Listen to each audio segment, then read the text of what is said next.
លើកធ្ងន់បាទអរគុណ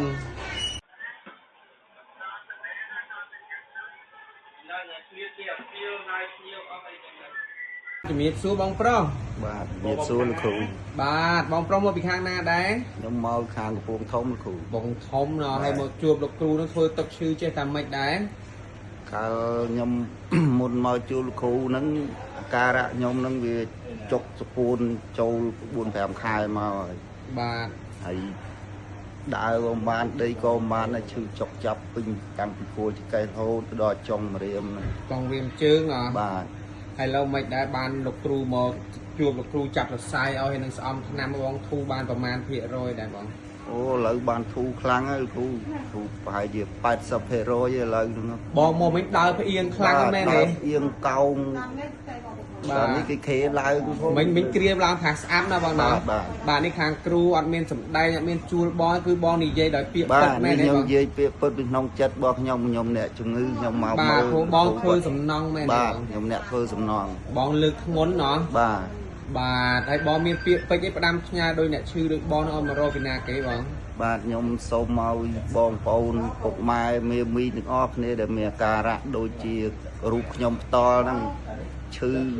ជាប់ខ្សែចកេះអីទាំងអស់ហ្នឹងសូមបងប្អូនពុកម៉ែមកជួបលោកគ្រូសយភក្តីដែលគាត់ចាប់សរសៃហ្នឹងគឺជារែង100%ពិតបាទពួកបងមកវិញគឺដើរទៅលើផាសស្អាប់សង្កគ្រាបាទហ្នឹងហើយគឺផ្អៀងពិបាកផងបាទអំរានស្កាប់ក៏ពិបាកដែរបាទអញ្ចឹងលោកគ្រូសូមផ្ដាំថាពុកម៉ែបងប្អូនឈឺថ្មីបញ្ញាប់មកឲ្យលោកគ្រូចាប់សរសៃមកកំតុកជូរបាទថ្មីមកលឿនបាទឲ្យបងរៀនតុកយូរដែរហ្នឹងណាបាទខ្ញុំបាទអរគុណច្រើនបងប្រុសបាទអរគុណបាទអរគុណកុំឲ្យថាងបងប្រុសអីចេះសំដែងចេះតែនេះអីឥឡូវបងងើបអង្គុយងើបឈរវិញមើលបើមកវិញបងដើរផ្អៀងដើរវិញមើលបងបាទដើរត្រង់ហ្នឹងមែនទេបាទឥឡូវបងស្រីមកប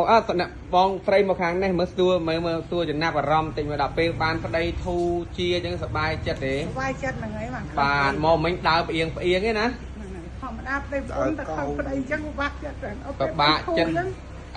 អូយហ្នឹងហើយអូឡើងយំណាអូអត់អីទេអ្នកមីងអត់អីហើយឥឡូវចេះតែទុកយើងចាប់បានធូបានជាមែន